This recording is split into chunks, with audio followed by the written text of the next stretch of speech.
भारत के पार्लियामेंट पर हुआ अटैक। क्या ये अटैक खलिस्तानी पन्नू ने करवाया है? क्योंकि पन्नू ने कहा था कि वो 13 दिसंबर को पार्लियामेंट में अटैक करवाएगा और आज 13 दिसंबर है। चलिए जानते हैं पूरा मामला क्या है, कैसे ये अटैक हुआ और क्या यही सिक्योरिटी है हमारे नए पार्लियामेंट की। नमस्ते and welcome to all world affair. मैं हूं विकास। दुनिया में अगर सबसे बड़ा कोई लोकतंत्र है तो वो है भारत का लोकतंत्र। और भारत के लोकतंत्र के लोकसभा में टीयर गैस से अटैक किया जाता है। How it is possible? Lok Sabha का सेशन रेगुलरली जैसा चलता है वैसा ही सदन चल रहा था और इसी दौरान टीयर गैस से हमला किया जाता है। आप सबसे पहले इस वीडियो को देखिए। रहने वाली लोगों के लिए भी है। गिर गया?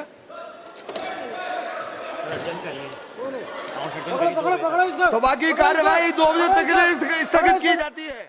अचानक से दो लोग आते हैं और टीयर गैस फेंकते हैं। वो सारे नेता लोकसभा में मौजूद थे। आप देख सकते हैं राहुल गांधी भी दिख रहे हैं। और न सिर्फ लोकसभा के अंदर बल्कि लोकसभा के बाहर में भी ऐसा ही हुआ है। आप देख सकते हैं ये वीडियो सिक्योरिटी का कैसे मजाक बन रहा है। और अगर पार्लियामेंट के अंदर कुछ हो रहा है इसका मतलब पार्लियामेंट के लोग भी इसमें शामिल हैं। और गाइस सबसे इंपॉर्टेंट चीज ये है कि इस पर पहले वार्निंग आ चुकी थी। खलिस्तानी पन्नू ने डायरेक्ट कहा था कि 13 दिसंबर को वो कुछ बड़ा करवाएगा। उसके बाद भी भारत सरकार की जो सिक्योरिटी है वो इतनी गंदी कैसे हो सकती है? एटलीस्ट आज के दिन तो सिक्योरिटी टाइट होनी चाहिए। अगर कोई अमेरिका में बैठ करके धमकी दे रहा है कि वो 13 दिसंबर को पार्लियामेंट में कुछ करवाएगा तो इसको सीरियस लेना चाहिए था। ये जो कुछ भी हुआ है ये कोई छोटी मोटी चीज नहीं है। ये सवाल उठाता है हमारे नए पार्लियामेंट के सिक्योरिटी पर कि हमारे देश के नेता जो कि देश का निर्णय लेंगे वो सुरक्षित नहीं है तो देश का आम आदमी कैसे सुरक्षित रह सकता है? ठीक आज ही के दिन 2001 में पार्लियामेंट पर एक अटैक हुआ था जिसमें 8 लोगों की जानें गई थी। और आज ही के दिन खलिस्तानी पन्नू ने कुछ बड़ा करने का धमकी भी दिया था भारत को और शायद वो सफल रहा। अब कितना सफल रहा है ये कहना मुश्किल है क्योंकि ये बहुत ही छोटा इंसिडेंट था। किसी के जाने वाने नहीं गई है, बस एक टीयर गैस से हमला किया गया है। लेकिन सवाल आता है लोकतंत्र के पार्लियामेंट की। दुनिया के सबसे बड़े लोकतंत्र के पार्लियामेंट में अटैक होना ये छोटी मोटी बात नहीं है। चाहे वो जैसा भी अटैक हो, भले लोगों की जाने नहीं गई, कुछ बड़ा हादसा नहीं हुआ, लेकिन जो हुआ वो हमारे सिक्योरिटी पर सवाल उठाता है। अब आपके मन में सवाल होगा कि आम आदमी वहां पर कैसे पहुंचा? तो गाइस आम आदमी वहां पर जा सकता है क्योंकि एक लोकतंत्र है। हाँ वो चीज अलग है कि आम आदमी को पार्लियामेंट में जाने के लिए कुछ सिक्योरिटी प्रोसेस से गुजरना होता है। इसके बाद ही आप पार्लियामेंट के अंदर जा सकते हैं। और पार्लियामेंट के अंदर ये जो आप देख रहे हैं ऊपर में सीट, ये न्यूज वालों के लिए है और आम पब्लिक के लिए है। आम पब्लिक भी यहाँ पर जाकर के बैठ करके देख सकते हैं कि अंदर क्या हो रहा है, कैसे सदन का कार्यकाल चलता है। और इसी दौरान 2 आदमी ऊपर से नीचे कूदते हैं। आप वीडियो में देख सकते हैं ये आदमी कैसे भाग रहा है और कैसे हड़कंप मच गई पार्लियामेंट के अंदर। अब जरा सोच कर देखिए वो टीयर गैस की जगह अगर बम मार देता तो? ये सीधा सवाल हमारे सिक्योरिटी पर है। ये काफी हॉरिंग है गाइस। आखिर ऐसा हुआ कैसे? मतलब मेरे पास कोई वर्ड नहीं है। न्यू पार्लियामेंट जिसकी सिक्योरिटी और ज्यादा हाई है उसमें ऐसा हो जाना, इसका मतलब तो साफ है कि पार्लियामेंट के अंदर जो लोग हैं, जो सिक्योरिटी काम कर रही है वो भी उनसे मिली हुई है जो ये करवा रहा है या कर रहा है। रिपोर्ट में ये बताया जा रहा है कि अगर आपको पार्लियामेंट के अंदर जाना है तो आपका एक पास बनता है। उसी तरह उन लोगों ने पास बनवाया था लेकिन वो अपने जींस के अंदर, पैर के ऊपर में जींस की जगह पर वहां पर टीयर गैस लेकर के गए थे।